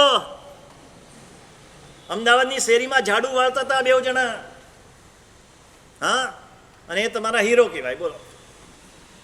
અને શાસનના હીરો છે એને કોઈ ઓળખતા નથી. એ ગામના કનોડાના ને એ જ કનોડા ગામ ઉપાધ્યાય યશોવિજયજી મહારાજાની જન્મભૂમિ મહેસાણા અને ગાંબુની વચ્ચે. ગાંબુ તીર્થ છે ગંભીરા પાર્શ્વનાથ ભગવાનનું. એ અને મહેસાણાની વચ્ચે કનોડા નામનું નાનકડું ગામ, ત્યાં જ એમનો જન્મ થયેલો. અમારા પૂજ્ય ગુરુ ભગવાનના આચાર્ય પ્રદ્યુમ્ન સુરેશ્વરજી મહારાજ સાહેબ, એમના અણુ અણુમાં ઉપાધ્યાય યશોવિજયજી મહારાજ હતા. એમના ગ્રંથોના અધ્યયન દ્વારા એમના આત્મિક રીતે જે લાભ થયેલો, જે શાસનની સમજ મળેલી, જે શાસન સમજાયેલું, જે શાસનને ઓળખી શકેલા, ઉપાધ્યાયજી મહારાજના ગ્રંથના આધારે ઓળખી શકેલા. એટલે એમના પ્રત્યે એટલો અત્યંત રાગ હતો, અત્યંત રાગ હતો. એમનું નામ આવે ને આમ પાગલ થઈ જતા એની પાછળ. અને અમે પણ નાની ઉંમરમાં એમની સાથે સાથે કનોડા ગામને શોધવા માટે નીકળેલા. ધનને શોધવા નહોતા નીકળ્યા, ચરુને શોધવા નહોતા નીકળ્યા. ઉપાધ્યાયજી મહારાજની જન્મભૂમિ કનોડા ગામ ક્યાં આવ્યું કોઈ જાણતું નહોતું. જીન શાસનમાં કોઈને ખબર નથી. અને નાના નાના ગામો ફરતા ફરતા ક્યાં છે કનોડા, ક્યાં છે કનોડા, ક્યાં આવ્યો કનોડા, ક્યાં આવ્યો. જ્યાં જઈએ ત્યાં પૂછ્યા કરીએ. એટલી ખબર કે ઉત્તર ગુજરાતમાં છે. હા, અને નાના નાના ગામોમાં ફરતા ફરતા ફરતા ગામબુ ગયા ને ત્યારે ખબર પડી કે અહીંથી 6 કિલોમીટર દૂર કનોડા છે. મને તરત ભેટ બંધાવી દીધી. અને તે વખતે ગુરુ ભગવંતની સાથે રહેવાનું એટલે કાંઈ બોલાય નહીં. અત્યારે તો બધું ચાલે. અક્ષર બોલાય નહીં. સાહેબ નૌકારસી બાકી છે, આમ છે, હજુ પાણી વાપર્યું નથી, કાંઈ નહીં બોલવાનું. કે ભેટ બાંધો એ ભેટ બાંધી દેવાની. ને બેટ બાંધીને તરત ચાલતા થયા, સીધા કનોડા પહોંચ્યા. જેની આટલા વખતથી રાહ જોતા હતા એ ગામ મળી ગયું. હવે રાહ કેમ જવાય? અને ત્યાં જઈને ગામના એક એક ખૂણે ખૂણે ફર્યા, એક એક પથ્થરને તપાસ્યા. નાના મોટા બધા વ્યક્તિઓને મળ્યા. 100 વર્ષના એક છબાબા હતા, બ્રાહ્મણ હતા, એમને મળ્યા. એક 98-97 વર્ષના એક પટેલ હતા, નારણભાઈને મળ્યા. અને એ બધાએ કીધું કે અહીંયા એક જૈન સાધુ થઈ ગયા, આવા મહાપુરુષ હતા, બહુ મોટા હતા. આટલી એમને ખબર હતી. અહીંયા પેલા જૈન મંદિર હતું, અમુક આ કેવલ ભાવસારને અમુક આ એ બધા રહેતા હતા. પછી અહીંથી ભગવાન લઈ ગયા, ધીણોજ લઈ ગયા, અને ધીણોજમાં ભગવાન પધરાવ્યા છે. આટલી વાત ત્યાંથી મળી. એટલે નક્કી કર્યું કે આ જ ગામ છે. અને પછી ત્યાં એમનું સ્મારક બનાવ્યું, ઘર દેરાસર બનાવ્યો, ઉપાશ્રય બનાવ્યો. ત્યાં હાઈસ્કૂલ નહોતી એટલે હાઈસ્કૂલ બનાવી એને નામ ઉપાધ્યાય યશોભીજી હાઈસ્કૂલ એ પ્રમાણે નામ આપ્યું. એક ગેટ બનાવ્યો ઉપાધ્યાયજી મહારાજના નામનો, અંદર પ્રાર્થના મંદિર બનાવ્યું. આવા પ્રકારનું અંદર ઉપાધ્યાયજી મહારાજના સરસ મજાના જીવન પ્રસંગો બનાવ્યા. જેમ શાસન સમ્રાટનું અહીંયા બનાવ્યું છે ને એવી જ રીતે ઉપાધ્યાયજી ભગવંતનું આખું બનાવ્યું. અને ગામમાં જ્યારે હતા ત્યારે ભક્તામર સ્તોત્ર એ નાની ઉંમરમાં સાંભળીને એને કંઠસ્થ થઈ ગયેલો. વિશિષ્ટ અક્ષયોપસમ જસવંત એમનું નામ હતું અને બીજા ભાઈનું નામ હતું પદમસિંહ. બે ભાઈ હતા. સૌભાગ્ય દેવી એમને માતા હતા. અને માતાને આ નિયમ હતો, ભક્તામર સાંભળીને પાણી પીવાનો નિયમ હતો. અને એના કારણે એ સાંભળીને એમને યાદ રહી ગયું. આ વિશિષ્ટ અક્ષયોપસમના કારણે જ નહીં વિજયજી મહારાજ આવ્યા ત્યારે ખબર પડી કે આવો વિશિષ્ટ અક્ષયોપસમ છે તો શાસનમાં આવે તો કામ થઈ જાય. અને માતાએ એને ગુરુના ચરણે અર્પણ કરી દીધો. પાટણમાં જઈને એમને દીક્ષા આપી અને દીક્ષા લઈને આ કક્ષાએ પહોંચ્યા. જ્યારે અમદાવાદની અંદર 8 અવધાન કર્યા નાગોરી શાળામાં. આજે પણ નાગોરી શાળા પ્રોપર અમદાવાદની અંદર છે. આખું અમદાવાદના શ્રાવક શ્રાવિકાઓ ભેગા થયા છે. અષ્ટ અવધાન સાંભળીને, નાના બાલ મુનિને અષ્ટ અવધાન સાંભળીને આખી શ્રાવક શ્રાવિકા ખુશ થઈ ગયા, રાજી થઈ ગયા, તાલીઓ પાડી. પણ ખાલી તાલી પાડવાથી કામ ન થાય, વાણિયાગીરી નહીં કરવાની, શ્રાવક બનવાનું. બન્યા ખુશ હોતા હે તો ખાલી તાલી દેતા હે. શ્રાવક બનો. એક શ્રાવક ઊભો થયો, ધનજીસુરા નામનો એક શ્રાવક ઊભો થયો. ઊભો થઈને ગુરુ ભગવાનને વિનંતી કરી, છે મુજબ વિનંતી, ભણાવો. આ ભણાવો, આ શાસનનું રત્ન થશે. કે ભાઈ ભણાવવું હોય તો અહીંયા તો ગુજરાતમાં કોઈ વ્યવસ્થા નથી ભણાવવા માટે. તે વખતે કોઈ હતું નહીં. એના માટે કાશી જવું પડે. કાશી તો બહુ દૂર છે, પણ છતાં અમે જવા તૈયાર છીએ. પણ કાશીમાં બ્રાહ્મણો છે, બ્રાહ્મણો પાસે વિદ્યા છે. અને બ્રાહ્મણો એમને એમ વિદ્યા આપી નહીં. એને પૈસા આપવા પડે, ધન ખર્ચવું પડે. કે હું તૈયાર છું. 2000 દિનાર રજતના ખર્ચશું, પંડિતને વારંવાર તથાવિધ અરચશું. 2000 ચાંદીના રોકડા રૂપિયા ગાડાના પૈડા જેવા એ ખર્ચવાની મારી તૈયારી છે. અને પંડિતને હોળી આવે, દિવાળી આવે, બળેવ આવે, દશેરા આવે, જે કંઈ એને ભેટ આપવું પડે, પેરામણી આપવી પડે, આ બધું આપીશું. આપ એ બાબતની ચિંતા ન કરો, હું બેઠો છું. અને શ્રાવકે જ્યારે આ તૈયારી બતાવી ત્યારે ગુરુ મહારાજ એમને લઈને કાશી ગયા. અને કાશી જઈને જે અભ્યાસ કર્યો, અને પછી અહીંયા પાછા આવીને જી શાસનનો ઉદ્યોગ કર્યો છે, એના મૂળની અંદર આ જ એક ધનજીસુરા નામનો શ્રાવક. આજે જરૂર છે નહીં વિજયજીજી, આજે જરૂર છે ધનજીસુરાની. આજે આવા શ્રાવકો, સાધુઓ પાકશે તો આજે ઘણા બધા યશો વિજયજી છે જીન શાસનમાં. કોઈ સમુદાય, કોઈ ગચ્છ, કોઈ ભેદ, આ ભેદથી પર થઈને આજે સમુદાય ભેદ છે ને બહુ નુકસાન કરી રહ્યું છે. શાસન છે મારું, આખું શાસન મારું છે. કોઈ પણ સમુદાય, કોઈ પણ ગચ્છ હોય, કોઈ પણ પંથ હોય, બધું મારું છે. ભગવાન મહાવીરના અનુયાયી છે. એમાં કોઈ પણ રત્ન છે, એ રત્ન આગળ આવશે, શાસનનો ઉદ્યોગ થશે, શાસનને કામ લાગશે. આ શાસન છે ને હૈયામાં હતું. આપણા હૈયામાં પણ આ શાસન એને સ્થિર કરવા જેવું છે, શાસનને વસાવવા જેવું છે. શાસન માટે જે કરવું પડે તે કરવા તૈયાર છે. આજે ઉપાધ્યાય યશોવિજયજી મહારાજાને યાદ કરીને, હમણાં જ મારા નાના મહારાજે આપ સિમંદર સ્વામીનું 125 ગાથાનું સ્તવન હમણાં કંઠસ્થ કર્યું. ઉપાધ્યાય યશોવિજયજી મહારાજે રચેલું 125 ગાથાનું સ્તવન, 150 ગાથાનું સ્તવન, 350 ગાથાનું સ્તવન.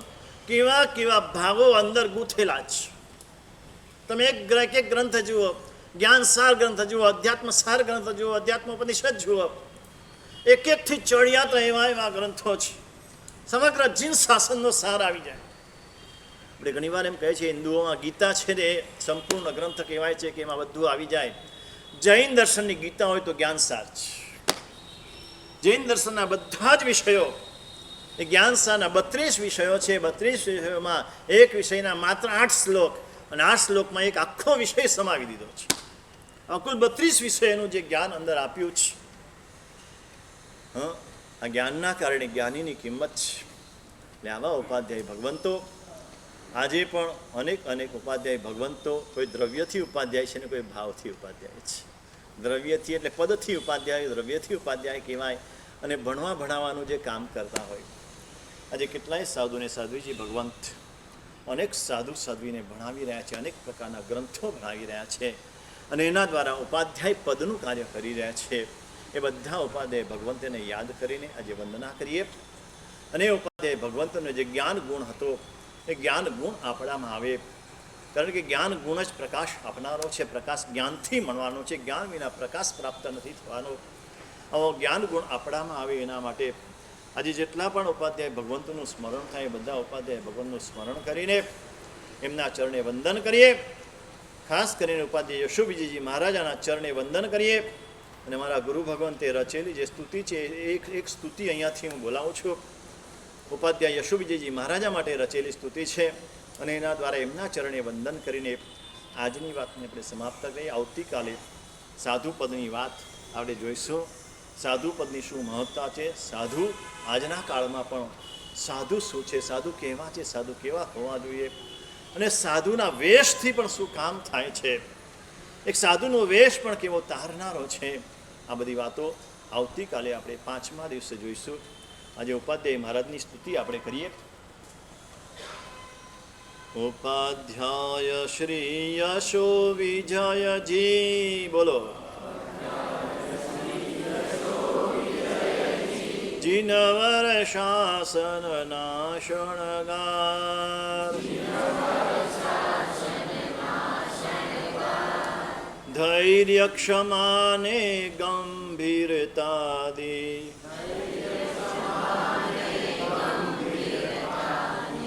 અનેક ગુણ ગણના ભંડાર, જ્ઞાન યોગને સિદ્ધ કરીને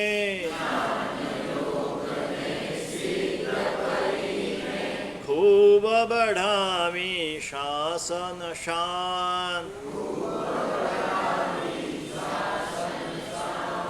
વંદન કરીએ ત્રિવિધે તમને,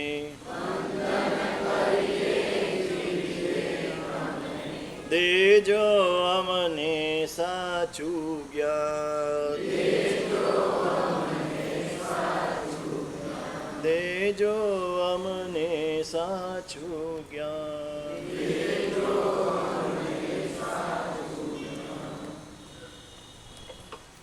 બસ ભાઈ.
એના માટે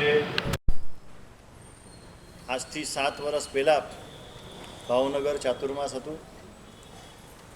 દાદા સાહેબ મધ્યે એ ચાતુર્માસ પહેલાં જ જાહેર વ્યાખ્યાનો દર રવિવારના શરૂ થયેલા.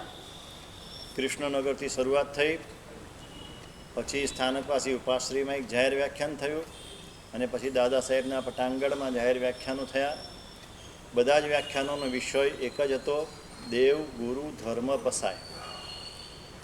દેવની શક્તિ શું, પ્રભાવ શું, ગુરુની શું શક્તિ, ગુરુપદની શું શક્તિ અને ધર્મનો શું પ્રભાવ. આ દેવગુરુ ધર્મના પ્રભાવ ઉપર, શક્તિ ઉપર જે પ્રવચનો થયેલા, એ જ પ્રવચનોને ઘણાને વિચાર આવે કે 7 વર્ષ પછી પણ એ પ્રવચનોને લખવા એટલે સહેલું કામ નથી. એ પ્રવચનો જેવા હતા તેવા જ લખવા, તેવા જ ઉતારવા, ચેક કરવા, શુદ્ધ કરવું, આ બધું કામ અઘરું છે. એટલે એ બધા કાર્યમાંથી પસાર થતાં આટલો સમય ગયો અને પછી પ્રેસવાળાની તો જેને અનુભવ છે એને ખબર હશે કે પ્રેસમાં કેટલી તકલીફો આવે. એટલે એ બધા કાર્યોમાંથી પાર થતાં આજે એ પુસ્તક શ્રી સંઘના ચરણે, ખાસ તો આનંદ એનો છે પૂજ્યપાદ શાસન સમ્રાટ શ્રી અને એમની ભૂમિ મહુવા, અને મહુવામાં એક ભાવ હતો કે શાસન સમ્રાટના ચરણે આ અર્પણ કરવું છે. એટલે આજે સવારે જ ત્યાં જઈ એમના ચરણમાં અર્પણ કર્યું પુસ્તક, અને પછી આજે શ્રી સંઘના ચરણમાં અર્પણ કરવાનું છે. અને કુદરતી ભાવનગરના જ એ દાદા સાહેબના પ્રમુખ અને પ્રાર્થના મંડળના સ્થાપક મનીષભાઈ કનાડિયા, એટલે જ એમનો મારો આગ્રહ હતો. એ તો મને કહેતા હતા કે સાહેબ, મહુવામાં મારા કરતાં ઘણા મોટા મોટા મહારથીઓ છે, એટલે એમના હાથે કરાવો. કીધું મારે મોટા નામ નથી જોઈતા, હા મારે લાયક જોઈએ છે.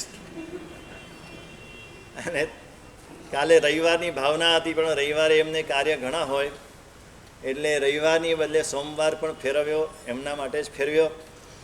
અને એમની સાથે સાથે આ પુસ્તકનો સંપૂર્ણ આર્થિક લાભ જેમણે લીધો છે તે હિતેશભાઈ પસ્તી, એમનો દીકરો રુચિત. ક્યાં ગયો રુચિત? હા, હાર્યો. હમણાં જ એમણે ગયા વર્ષે માસક્ષમણ કર્યું, એણે અને એની માતાએ. અને એણે પછી માસક્ષમણ પછી ઉપધાન કર્યા ને, શું કર્યું? 99 કરી. હા, 99 કરી.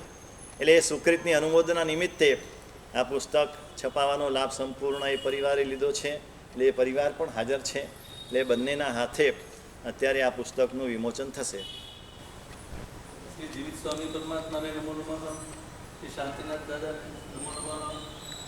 નમો નમઃ શ્રી ગુરુ નૈમિષોરી રાજેશ્વરી મહારાજ સાહેબને કોટી કોટી વંદન. આજે મહુવા સંઘના ઉપક્રમે અહીંયા આગળ રાજેશ્વરી મહારાજ સાહેબ લિખિત પુસ્તક અને જેનું વિમોચન શ્રી મનીષભાઈ કનાડિયા કરશે. અને સાથે જે પુસ્તકના સાથે ભાગશાળી છે તે હિતેશભાઈ અને તેમનો પરિવાર અહીંયા આવે અને ગુરુજીના ચરણોને ગૌરાવે. અને બધા મનીષભાઈ, હિતેશભાઈ અને હિતેશભાઈનો પરિવાર અહીંયા આગળ આ દેવગુરુ ધર્મ પસાય પુસ્તક, બીજા 2 પુસ્તકો છે પર્વ પ્રદૂષણ આદ્યારે અને પ્રભુ મિલન. આ ત્રણેય પુસ્તકો અહીંયા 12 થી 50% કિંમતમાં અવેલેબલ છે. તો જે કોઈને ખરીદવાની ઈચ્છા હોય તે લાભ લેજો.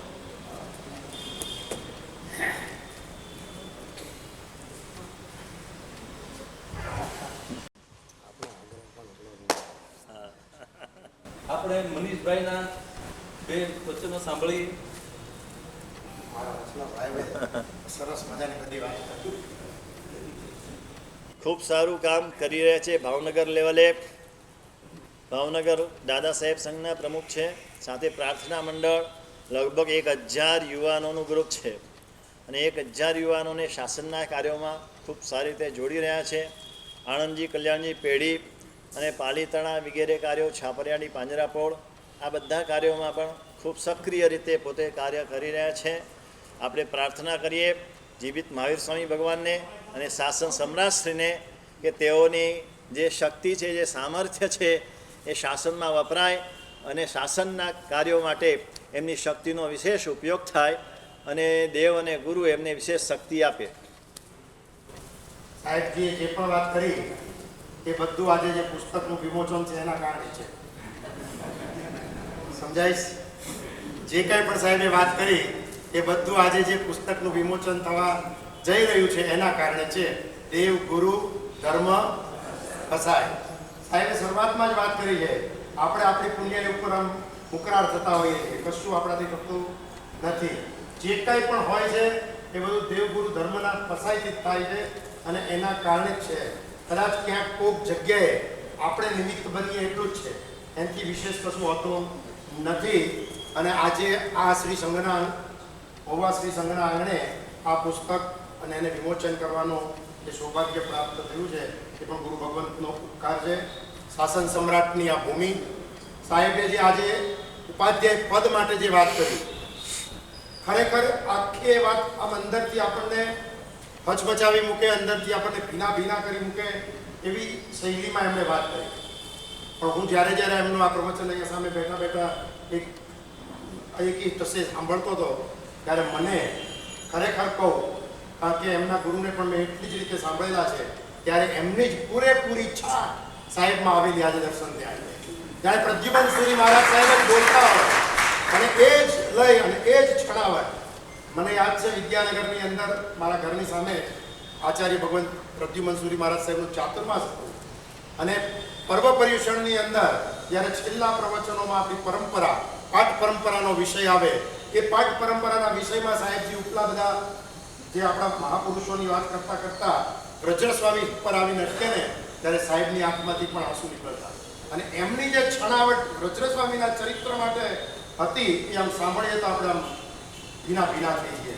એ જ સ્વરૂપે આજે પરમ પૂજ્ય આચાર્ય ભગવંતે પણ ઉપાધ્યાય પદના દિવસે આ વાત કરી.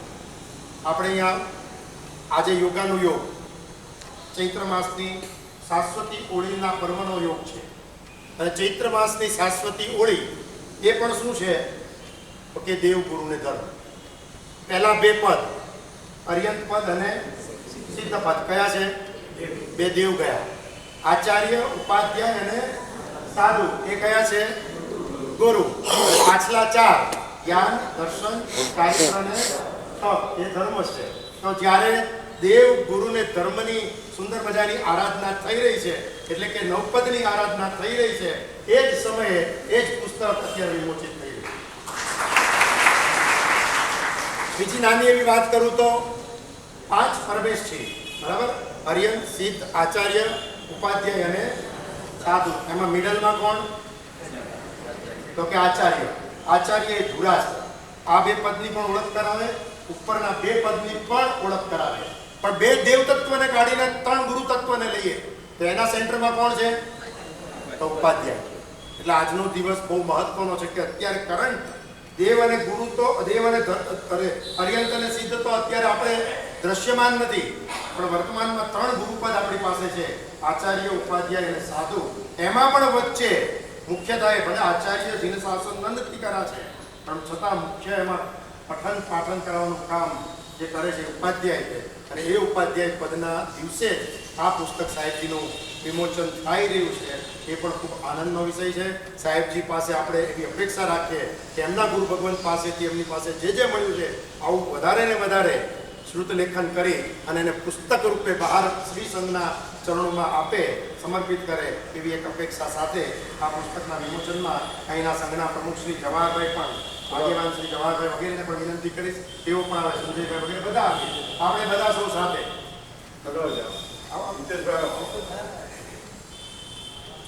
આ બધો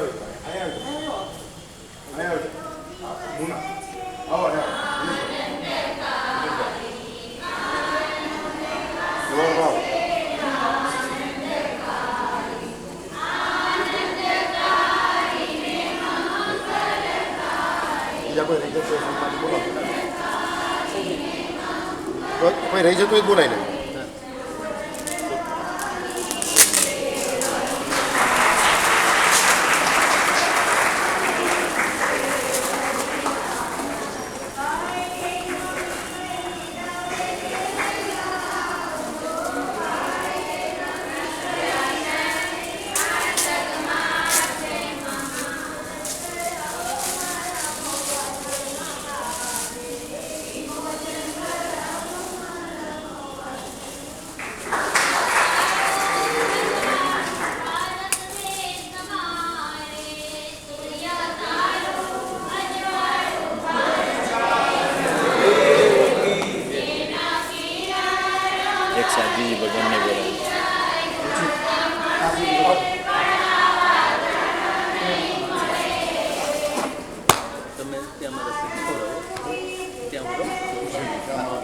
ગયા મારા યાદ રાખી છે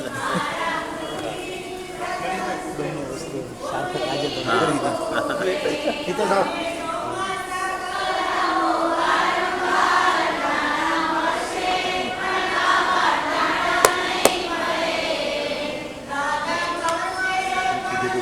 આજે નવવાનું સાર્થક કર્યું.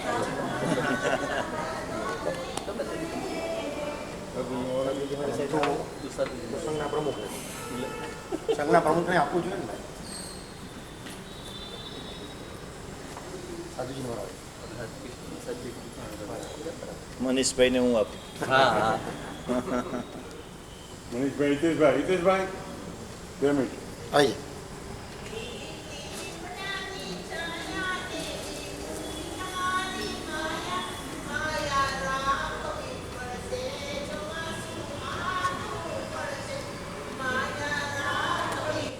સાહેબે જે વાત કરી હતી એ કૃષ્ણનગર સ્થાનકવાસી જૈન ઉપાશ્રય અને દાદા સાહેબમાં જે પ્રવચનો થયા એ પણ સાહેબ પોતે એક વસ્તુ ભૂલી ગયા છે.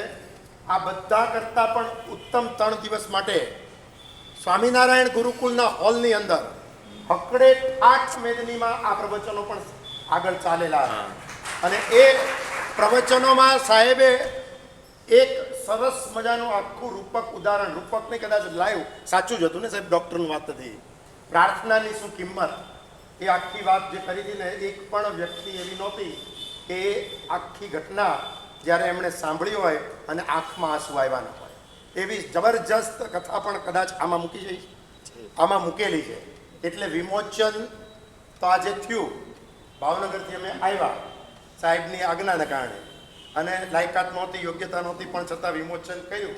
પણ એક વસ્તુ ખાસ કહેવાની કે હજુ આપણી પાસે સાધુપદ, જ્ઞાનપદ, દર્શનપદ, ચારિત્રપદ અને તપપદ કેટલા દિવસ બાકી? 5 દિવસમાં ધારો તો આ પુસ્તક વાંચી શકો.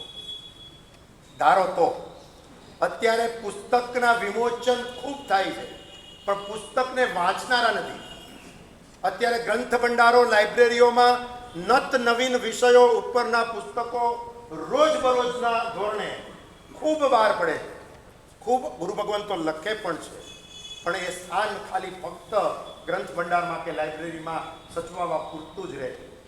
હું એક ખાસ શ્રી સંઘ મહુવા સંઘના આંગણે મહુવા શ્રી સંઘને વિનંતી કરીશ કે સાહેબ જેટલા દિવસ અહીંયા છે, 5 દિવસ ભૂલી જાઓ, સાહેબ જેટલા દિવસ અહીંયા છે એટલા દિવસમાં આ પુસ્તક આપણા ઘર ઘરમાં વંચાઈ જાય તો આજનું સાચું વિમોચન. બરાબર. મનીષભાઈના પરિચયમાં 2 વર્ષ પહેલા આવેલા આપણા મહુવા જૈન સંઘમાં જ્યારે કોરોના દરમિયાન જ્યારે ઓક્સિજનના બારદાની ખાસ જરૂર પડી હતી, ત્યારે મનીષભાઈએ ખૂબ જ ઉદારતાપૂર્વક મનીષભાઈએ નહીં ભાઈ, હવે બધા આપણે એક જ. મહુવા સંઘને ખૂબ જ સારો સહયોગ આપેલો, તે બદલ હું તેમનો ખૂબ ખૂબ આભાર વ્યક્ત કરું છું. ધન્યવાદ. આપણા સૌનું ગામ છે, શાસન સમ્રાટનું ગામ. સાહેબે કીધું ને ગુરુભાઈઓ છીએ, તો આપણે બધા ગુરુભાઈઓ છીએ, બરાબર? તો આપણા બધાનું એકબીજાની સાથે જોડાઈ રહેવાનું એ કર્તવ્ય છે, ફરજ છે. એમાં એકબીજાનો કોઈ ઉપકારનો ક્યાંય વાર આવતી નથી. અને હંમેશા આપણે શ્રી સંઘ બધા સાથે જ છીએ. કાંઈ પણ મહુવા શ્રી સંઘને કાંઈ પણ જરૂરિયાત પડે તો ભાવનગર નજીક છે, અને પહેલી તકે કાંઈ પણ અમને આદેશ કરવા. આદેશ એ કરીએ છીએ કે ગુરુ ભગવંતને ચોમાસું આવતું અહીંયા છે, જરાક ઉદારતા રાખજો. જે તો બોલાઈ ગયું પેલા.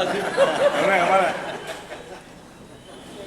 સ્કેચથી પેન્સિલ સ્કેચથી પરમ પૂજ્ય આચાર્ય ભગત રાજનસુરી મહારાજ સાહેબનું પેન્ટિંગ આ પરિવારે જે બનાવ્યું છે, બાળકે હિમાલય વાસન ભંડારવાળા પરિવારનો બાળક આ પેન્ટિંગ ગુરુ ભગવંતને એ અર્પણ કરશે. હું મનીષભાઈ, સંઘના પ્રમુખ પરેશભાઈને વિનંતી કરું તેઓ પધારે. મનીષભાઈ પધારો, સંઘના પ્રમુખ પરેશભાઈ, દોડાવાળા પરિવાર પધારો. પધારો ભાઈ.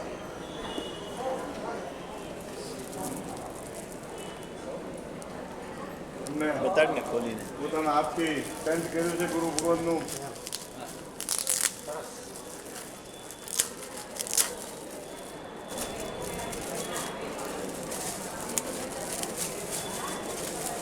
આજની પ્રભાવના મગની લાભ આપીને જાઓ જે નામ હશે.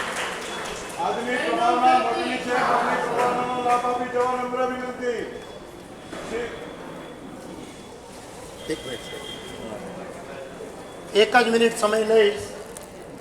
આજે સવારે જ્યારે આવ્યો અને જીવિત સ્વામીના દર્શન કરવા માટે ગાડીમાંથી ઉતર્યો, તરત જ સાહેબ ઉપરથી આવ્યા અને મેં સાહેબને વંદન કર્યા, મથેણ વંદામી કર્યું અને સાહેબને પૂછ્યું, સાહેબ પગલાં કરી આવ્યા?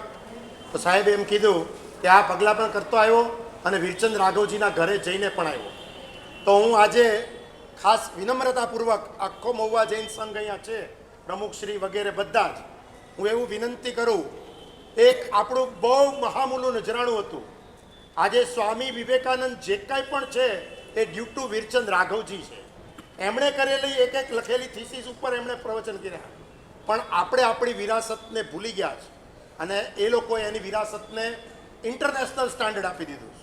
તો એક આજે સંકલ્પ કરીએ, અમે બધા 100% સંઘની સાથે રહેશું, પણ એની જે હવેલી હોય, એની જે જગ્યા હોય, એનું જે કંઈ સ્મારક થઈ શકે એવું હોય તો એમાં પ્રયત્ન કરજો. અમે તન મન અને ધન બધાથી જ વીરચંદ રાઘવજીના સ્મારકને હેરિટેજ સ્મારક બનાવવા માટે ખૂબ ઉત્સુક છીએ. સંમતિ છે. તમે જે સંમતિ હોય તમે અમને આપણે કહો. સાથે, હા, ચોક્કસ, અમે બધે હારે જઈશું. ડન ડન અમે આપણે અમને 5 વાર બોલાવો, અમે આવશું. Thank you. એને એકદમ હેરિટેજ બતાવી દે, બતાવી દે. બતાવે. આ વળાઈને બતાવી દે, દર્શન કરાવી દે બતાવી.